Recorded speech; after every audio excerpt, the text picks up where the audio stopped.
que sabrá excusarme, señor Knightley. Vamos, que no me juzgará muy descortés por salir cuando usted entra. Pero para nosotros usted es de la familia. Papá, lo es. El señor Knightley es hermano de tu yerno. Claro. Le trato sin ceremonias. Los inválidos tenemos este privilegio. Por Dios, señor Wouters, no me haga sentirme un extraño. Además, solo he venido 5 minutos para desearle a usted buenos días. Le dejo un excelente sustituto en mi hija. No podía ser mejor. Le rogaría que me acompañase. Pero paseo muy lentamente y mi marcha sería aburrida para usted. Además, le espera un largo camino hasta su casa en Downwell Abbey. Hasta luego, papá. Adiós, hija mía. Hasta ahora. ¿Y su encantadora amiga, la señorita Smith? ¿La ha abandonado esta mañana? ¿O tal vez la han entretenido las agradables charlas de Highbury? Los detestables y aburridos comadreos de Highbury. Puede que para ella no sean tan aburridos. No presumo de tener dotes de adivino como usted, pero tengo una buena razón para creer que Harriet ha tenido un encuentro agradable. ¿Qué clase de encuentro, señor Knightley? Uno muy importante para ella. Una proposición de matrimonio. Robert Martin es el hombre. Está locamente enamorado de Harriet. Gracias por tenerme informada. ¿Pero cree usted que Harriet considerará eso un encuentro agradable? He estado hablando con Robert Martin y me ha dicho que durante el tiempo que la señorita Smith estuvo en su casa, pues... vamos, que no tiene motivos para sospechar una negativa. Debo añadir que yo aprobé inmediatamente los planes del muchacho. Hizo muy mal. Robert Martin se declaró ayer. Más bien, escribió y fue rechazado. No la entiendo. La proposición de matrimonio de Robert Martin fue rechazada por Harriet. Entonces esa muchacha es mucho más estúpida de lo que yo pensaba. ¿Pero qué locura es la suya? Evidentemente, es siempre incomprensible para los hombres que una mujer pueda rechazar una oferta de matrimonio. Los hombres piensan que las mujeres estamos siempre esperando. Los hombres no piensan nada, Emma. Pero si Harriet Smith ha rechazado a Robert Martin, es una estupidez. Y yo espero que esté usted mal informada. Yo misma leí la carta de respuesta. Sí. Y hasta es posible que la escribiera. Sí, Emma. Estoy convencido de que todo esto es obra suya. De que usted ha influido en esa pobre infeliz para... Si lo hubiera hecho, lo que no admito, no hubiese obrado erróneamente. Señor Martin, puede que sea una persona respetable, pero no es, desde luego, igual a Harriet. No. Claro que no es igual a Harriet. Es muy superior a ella. Emma, su amistad con esa muchacha la hace estar ciega completamente. Harriet Smith no es sino la hija natural de no sabemos quién, que desde luego no se preocupó de darle una buena educación ni un apellido conveniente. Es pensionada de un colegio vulgar. No se le ha enseñado nada útil. Es dulce de carácter. Eso es todo.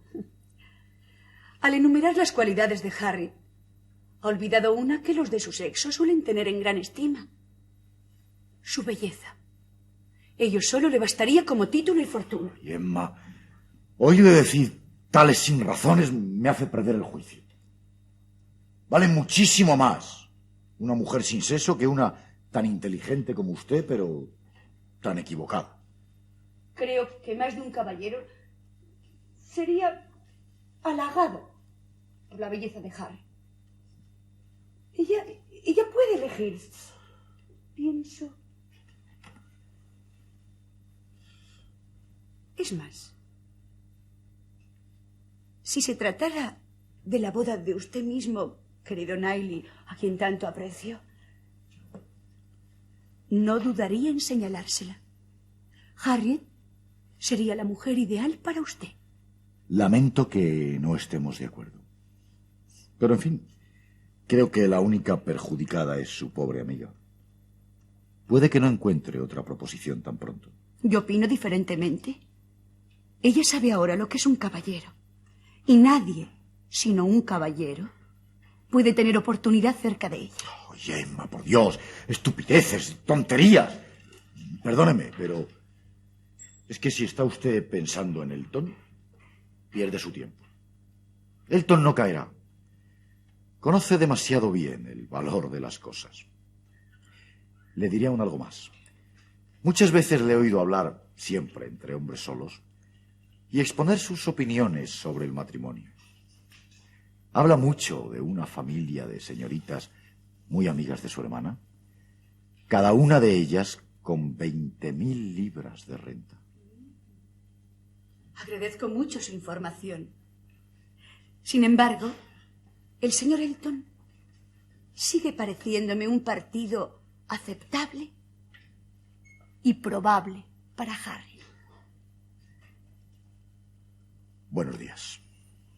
Pero Knightley, señor Knightley. Buenos días.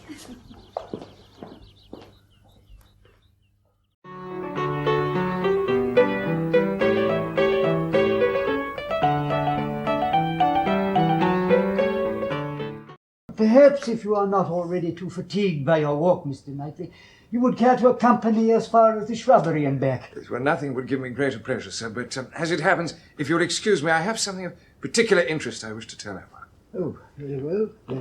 Well, in that case, I had better take my 3 turns upon the terrace by myself. Forgive my rudeness in leaving you. We invalids like to think ourselves privileged people, you know.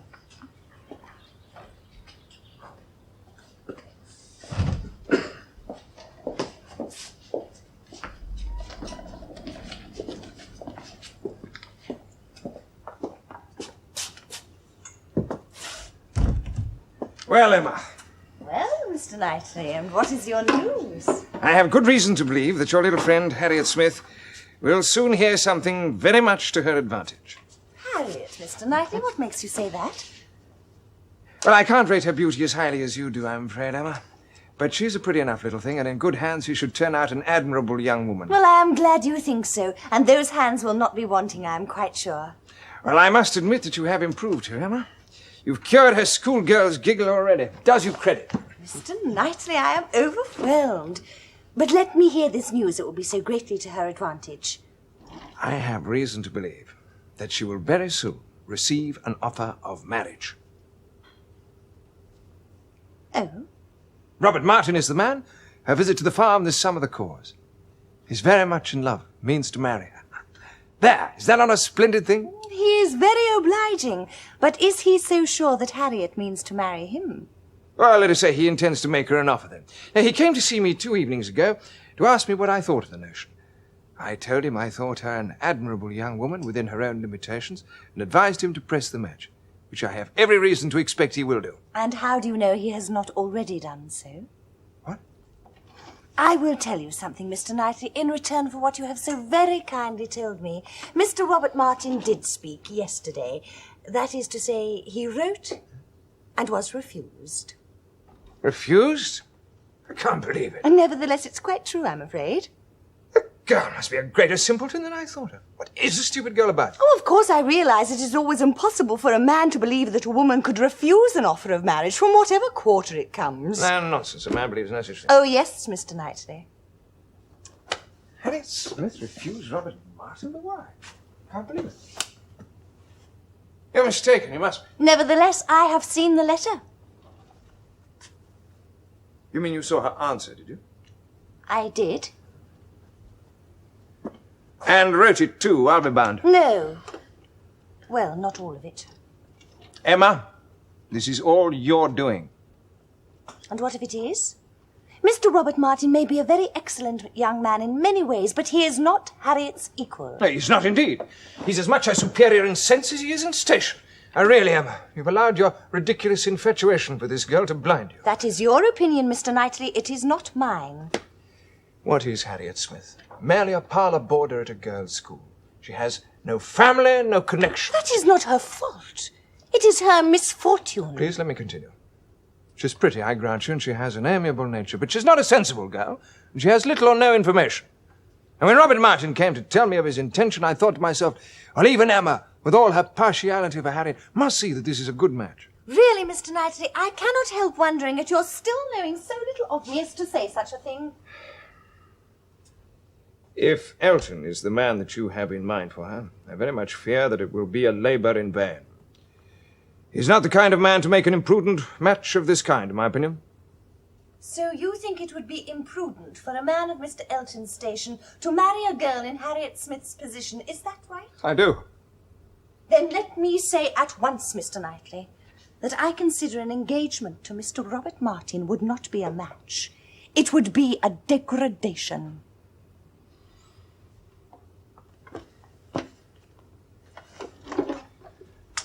In that case, I will bid you good morning. Good morning. Yes, I fear it's not as pleasant as it looks. There's an extremely harsh and treacherous wind that catches one as one crosses the terrace. I shall certainly not go again this... How very strange.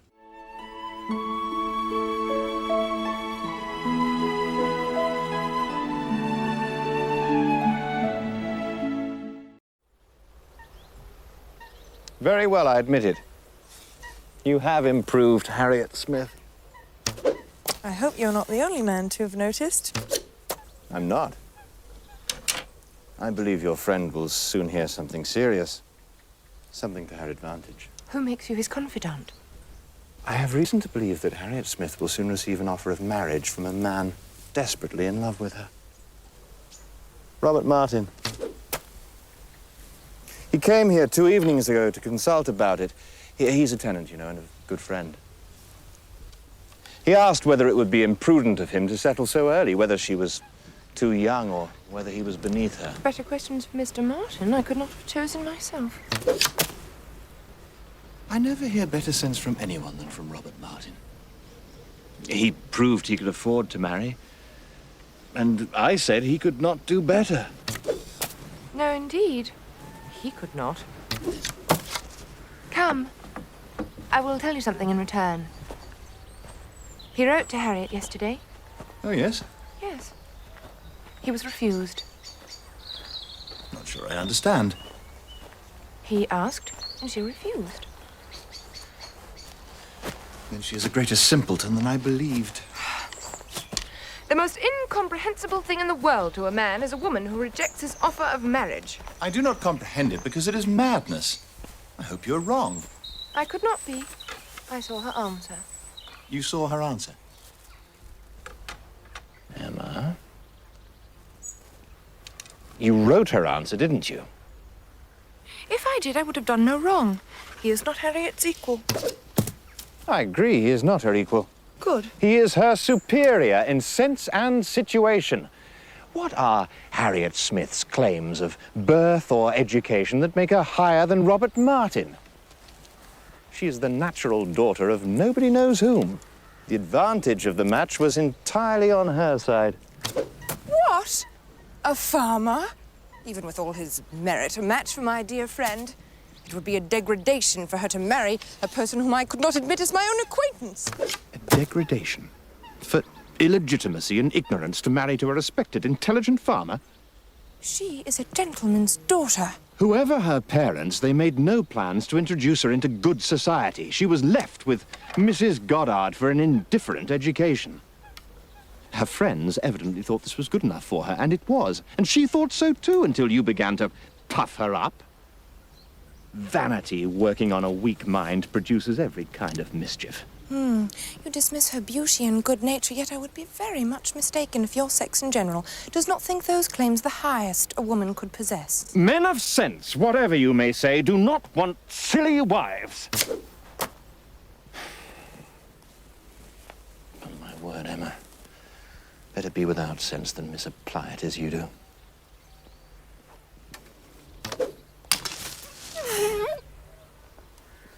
Try not to kill my dogs. We see so differently on this point that there can be no use canvassing it. We shall only make each other angry. Ah, I see the tea is ready. Let's stop and have some.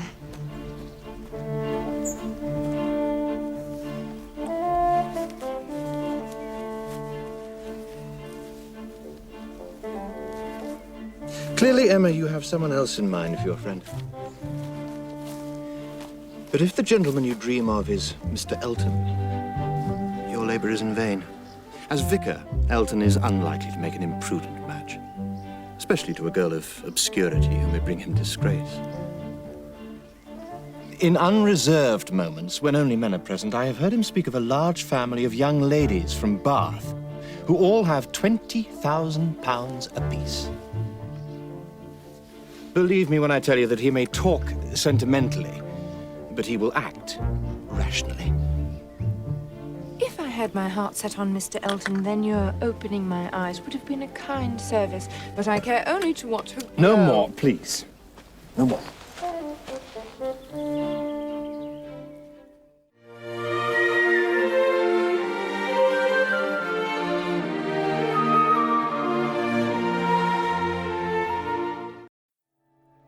She refused him. Yes. Harriet Smith refused Robert Martin. Yes. Then she's a greater simpleton than I thought. What is the foolish girl about? Oh, to be sure. A man always imagines a woman to be ready for anyone who asks her. Nonsense. A man does not imagine any such thing. I hope you're mistaken. I saw her answer. Nothing could be clearer. You saw her answer? You wrote her answer? Emma, this is your doing. You persuaded her to refuse him. And if I did, I should not feel that I'd done wrong. Mr. Martin is a very respectable young man, I am sure, but he is not Harriet's equal. No, he's not. He's her superior in both sense and situation. Harriet Smith is the natural daughter of nobody knows whom. A girl with no connections, a parlour boarder at a common school. She's been taught nothing that is useful. She's pretty, she is good-tempered, and that is all. My only scruple in recommending the match to Robert... You recommended it? Yes, I did. My only scruple was on his account. I felt he could do much better, both as to fortune and as to securing a useful helpmate, but I could not reason so to a man so much in love. And depend upon it, he had encouragement from her. She may have been inclined towards him at one time, but the case is altered now. She knows now what a gentleman is, and no one but a gentleman has any chance with Harriet. Oh, that is nonsense! That is arrant nonsense! You're not thinking of Elton, are you? If you are, depend upon it, Elton won't do. He may talk sentimentally, but he will act rationally. He knows the value of a good income. Harriet Smith has no chance I there. have no intention of marrying Harriet to anybody. You have done your friend no favours, Emma. You have spoilt her best chance of happiness. It was badly done, and I am sorry for it.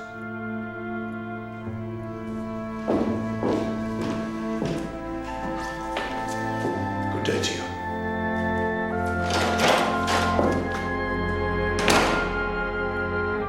You are wrong, Mr. Knightley, and you will see you are wrong, and then you will be sorry.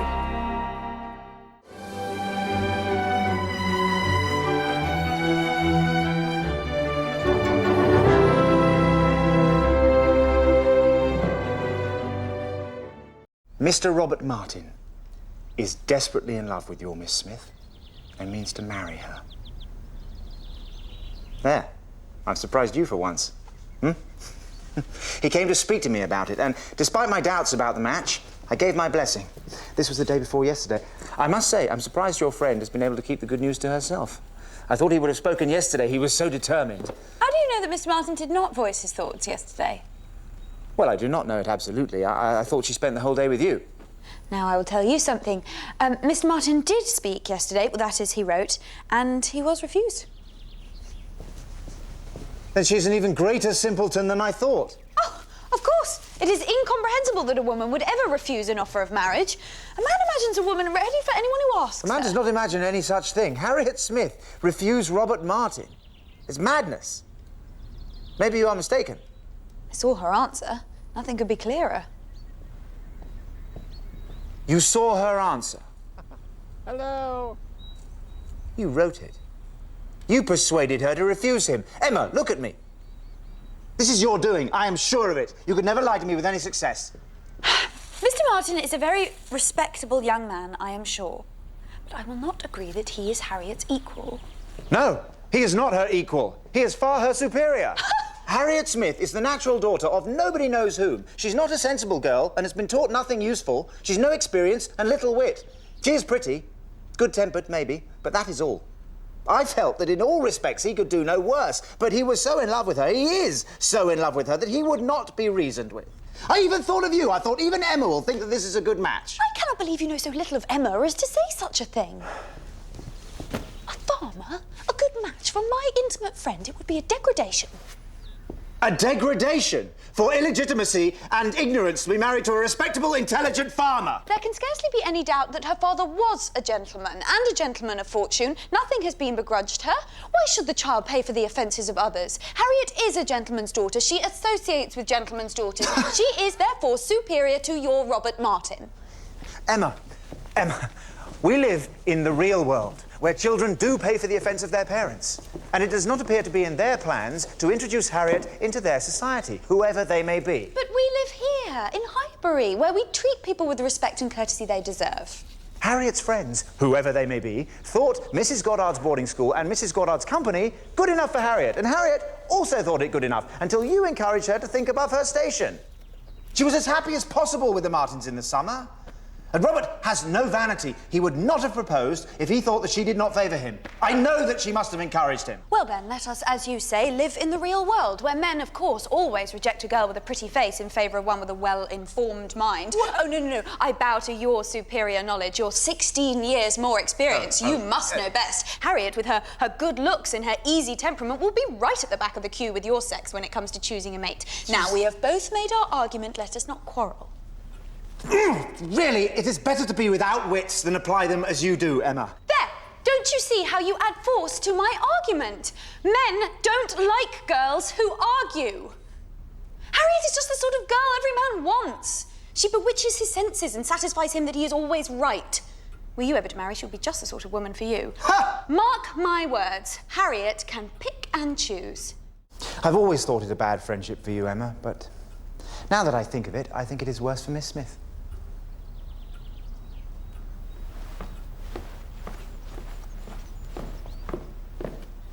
Men of sense do not want silly wives, and most men of family will be afraid of the disgrace that they get caught up in if and when the mystery of her parentage is revealed. You let her marry Robert Martin, she's respectable and happy forever. You encourage her to set her sights higher, she might end up at Mrs. Goddard's for the rest of her life. We think so differently about this. I really think we should stop talking about it. As you make no secret of your matchmaking, I assume that you would not have taken this drastic step unless you had another suitor in mind. And as a friend, I will just hint to you that if Elton is the chosen man, Elton will not do. He knows he is a very handsome young man and will never marry cheaply. I have heard him speak with great animation of a large family of young ladies who all have 20,000 apiece. Harriet and Robert are not your playthings, your dolls. To be told what to do and to marry under the table at your bidding. They're flesh and blood. And one day, you will bitterly regret your meddling.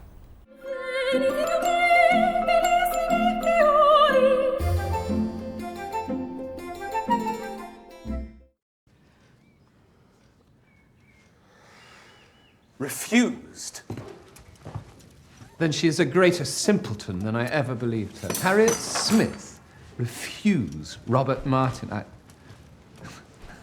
I hope you are mistaken. I saw her answer. Nothing could be clearer. You saw her answer. You wrote her answer. This is your doing. Emma, you persuaded her to refuse him. Well, if I did, I should not feel that I had done wrong. Mr. Martin is a respectable young man, but I cannot admit him to be Harriet's equal. No, indeed. He is her superior in both sense and situation. Emma, your infatuation about that girl blinds you. What are Harriet Smith's claims, either of birth, nature, or education, to any connection higher than Robert Martin? She is the natural daughter of nobody knows whom. Probably no separate provision at all. Certainly no respectable relation. Her allowance is very liberal. Nothing has been grudged for her improvement. She is known only as a parlour boarder at a common school. She is pretty and she is good-tempered, and that is all. That is all. These are not trivial recommendations, Mr. Knightley. Till men do fall in love with well-informed minds instead of handsome faces, a girl with such loveliness as Harriet has a certainty of being admired and sought after wherever she goes. I am very much mistaken if your sex in general would not find these qualities the highest claims a woman could possess. Upon my word, Emma, to hear you abusing the reason you have is almost enough to make me think so too. Better to be without sense altogether than to misapply it as you do.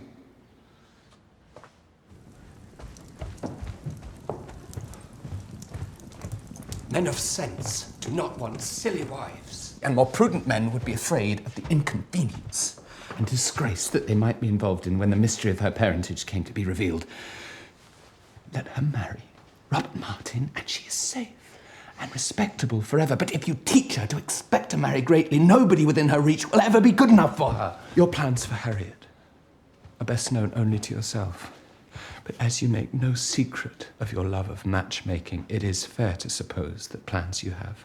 And as a friend, I shall just hint to you that if Elton is the man, then I think it will be all labour in vain. He knows that he's a very handsome young man and a great favourite wherever he goes, but from his general way of talking, when there are only men present, I'm convinced that he does not mean to throw himself away. I'm very much obliged to you for opening my eyes, Mr. Knightley.